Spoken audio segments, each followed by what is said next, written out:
Hello everyone, welcome back to Carl is on it, people.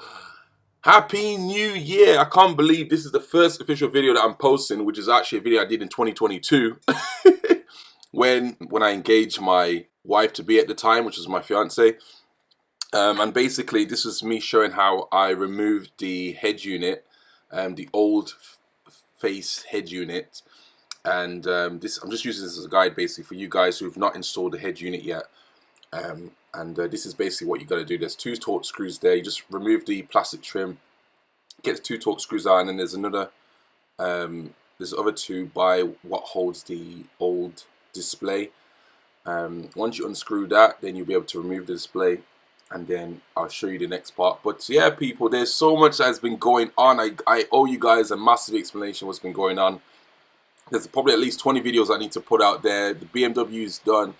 The BMW is already done. I'm going to show you how it went down. There's also a couple of other cars I've got now that I'm working on. And yeah, honestly, people, I am so excited. Oh my goodness. By the time I reveal to you guys the cars I'm working on now, oh my goodness, it'll probably put a smile on some of you guys' faces. But without further ado, this is how to do the install on the Ford Fiesta. Amazing car. My wife's loved this car.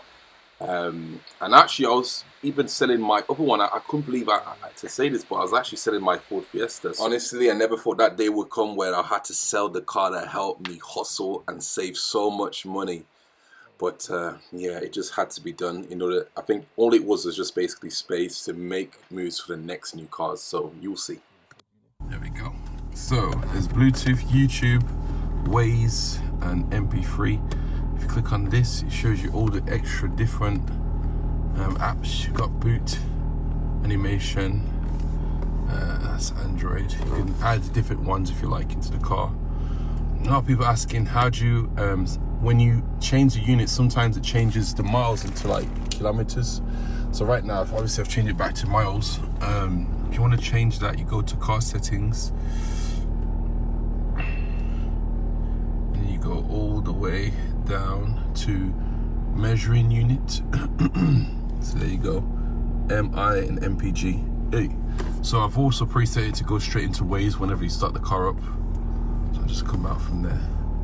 So yeah, so that's how you do it. You just go to miles and MPG, and there's loads of other things you can set to. Automatic wipers, a rain sensor,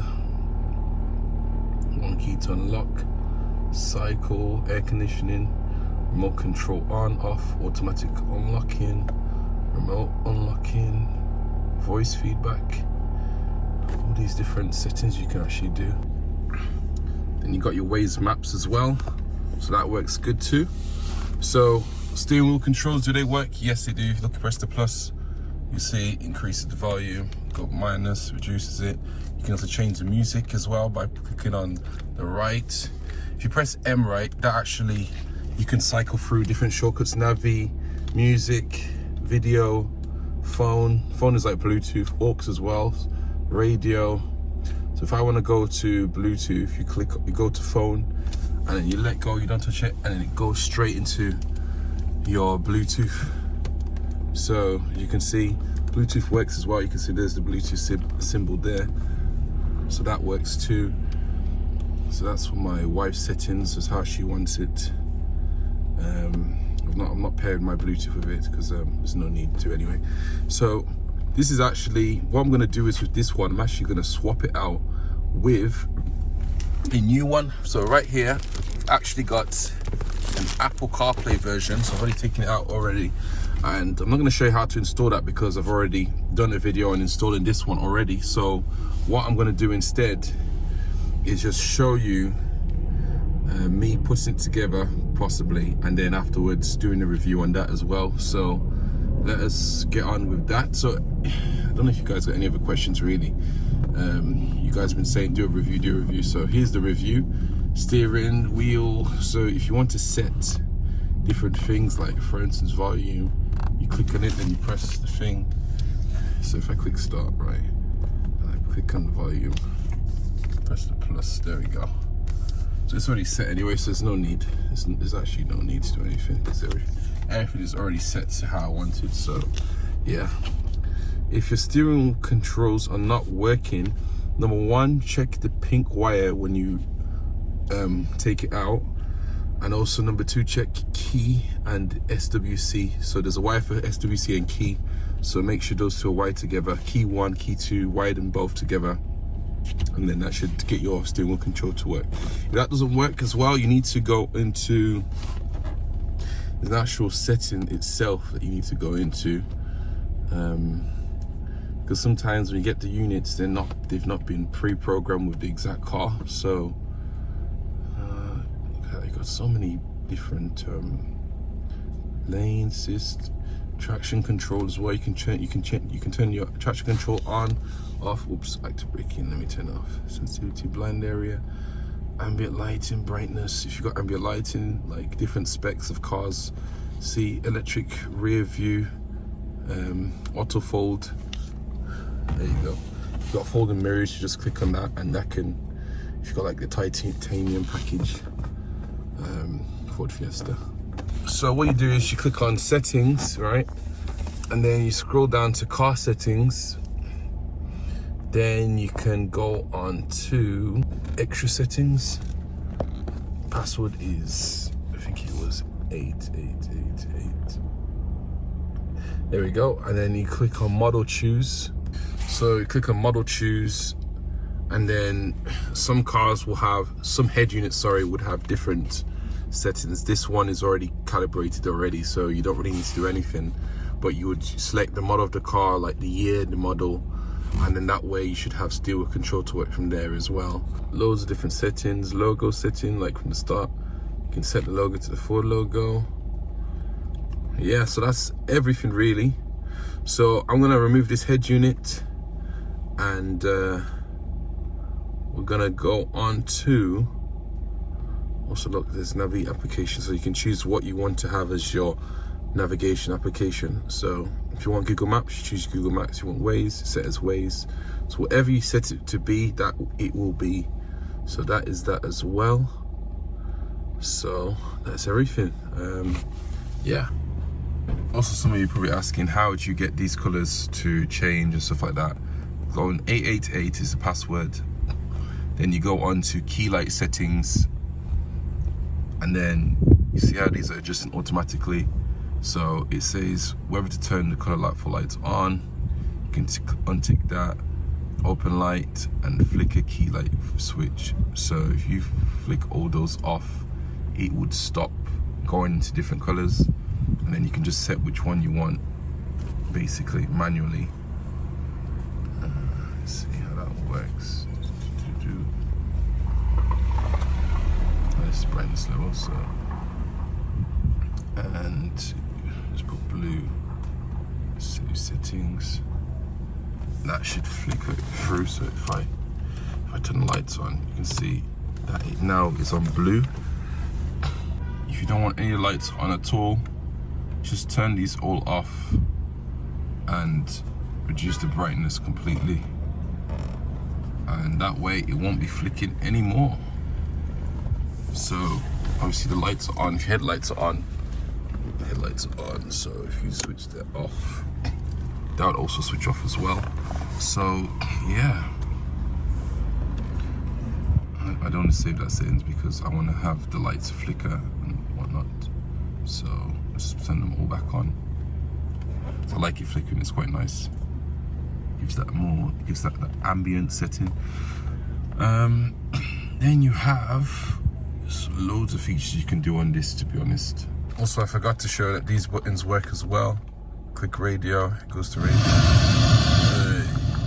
Click aux, goes to aux. I think CD as well would work too. Yeah, so CD works as well, so the CD player will still work with this, I think, I believe. I've not really tested it out, but I believe it should work too. The menu takes you back to the menu, so that works as well, which is good. So yeah, people, that's about it. Any other questions, let me know, comments down below. In further ado, it's time to switch this head unit to the upgrade, so let's go.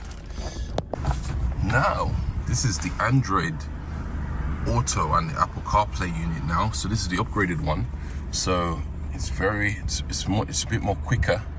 It's actually much quicker than the previous one. And now you have the benefit of Apple CarPlay, which is in Z-Link. You click Z-Link and it will take you straight to Apple CarPlay. You can play your music. You have all the apps from your phone. The ones that are compatible with Apple CarPlay, of course, because there's some apps that they won't show because of safety for their users. But yeah, you've got your apps from there too. And then you can obviously go to destination or wherever. If you have Android Auto, I believe with Android Auto, you connect it directly for a USB. So obviously I've taken everything apart because I'm just showing you guys now with it. I'm actually going to install another unit. This is a free unit day to day. So there's going to be a Tesla head unit I'm going to put onto into here.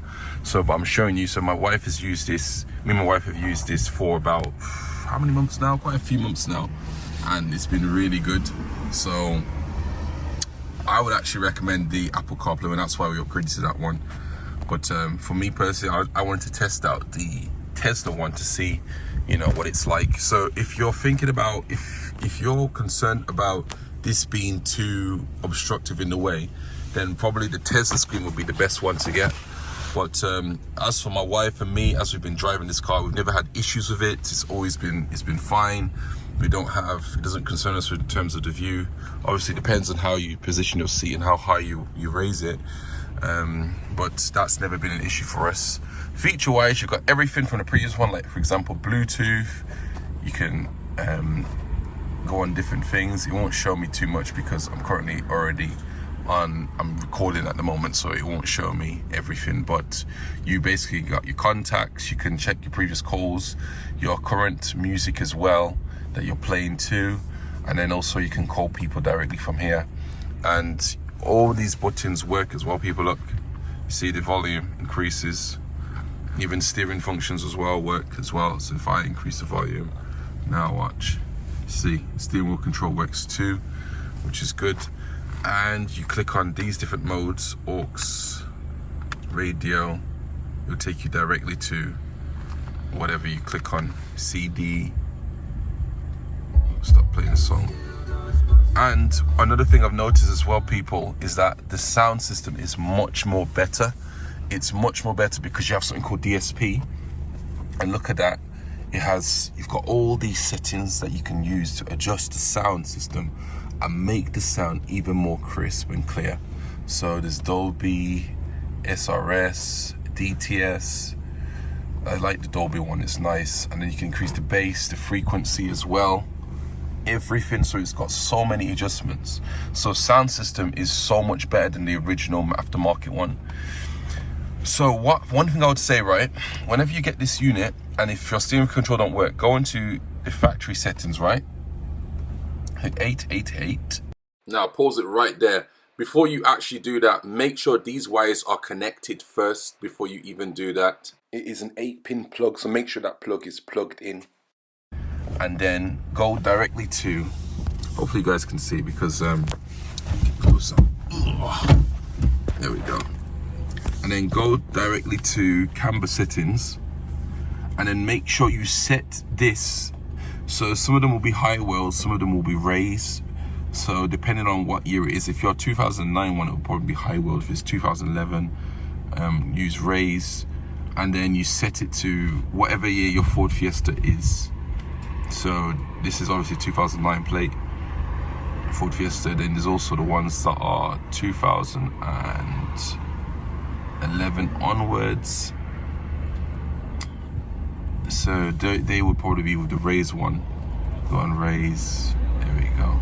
So 09 to 2012 basically, and you go from there basically. So yeah, so I'm gonna go back to high wheel and set it onto the 09. Where are you? Don't go anywhere. And make sure you have your internet connected as well, to in order to do that as well. Where's the 2009 gone of our mind? There we go. Then you hit confirm. Make sure you connect your internet. So once I hotspot this again, connect it up. So to hotspot, you basically go on your Wi-Fi, click on that. Sorry if I'm not showing you guys properly. So you scroll this down and then hold on to that. Then you go to Wi-Fi, switch your Wi-Fi on, and then you look for the internet. Obviously it's already connected directly to my phone, that's why it's literally playing CarPlay straight away. So I recommend disconnecting your Bluetooth first so that it won't go straight into CarPlay and interrupt it. And then, yeah, if your doors are open, like for example, because naturally it's set on in default, because these will literally come on the left hand side. So if you open the door, right, it shows it's on this side, although I've opened the left side. So if you want to change that, right, you go onto door information swap and do left swap with right front door. And then now if you do it, open this door, it now shows this side. So that's also how to do that. There's so many features you can do on this, people, but those are the ones that have been probably the biggest ones that. So other than that, you've got all these other features. You've got radio, you can put your music in, navigation, Google, 360 camera if you install it, of course, maps, phone, Chrome. If you want to add more apps, go into Play Store. This is the best thing to do. Make sure you sign in, of course. When you sign in, then there's like thousands of apps you can actually get from there, or millions of apps, should I say, that you can put onto the head unit. Like for example, I put YouTube on there. But yeah, that's pretty much everything really. I mean, if you guys got any more questions, let me know, and I'll be able to answer your questions. If you need help with installation itself, contact me on my Instagram, and we can get yourself booked in and then have your new head unit installed. Headunit Autos has got you covered. So without further ado, people, it's time for us now to install the Tesla head unit, which is going to be very interesting actually. So yeah, so without further ado, people, that is the complete video and review on the Apple CarPlay head unit. If you need one for your own Ford Fiesta or for any car, it doesn't matter what car you have, Lamborghini, Ferrari, Nissan Micra, Vauxhall Corsa, Ford Fiesta, whatever car you need, you have, and you need a head unit, contact me. Headunit Autos has got you covered, and we'll get that installed for you. So without further ado, let's get on ahead with the Tesla head unit install.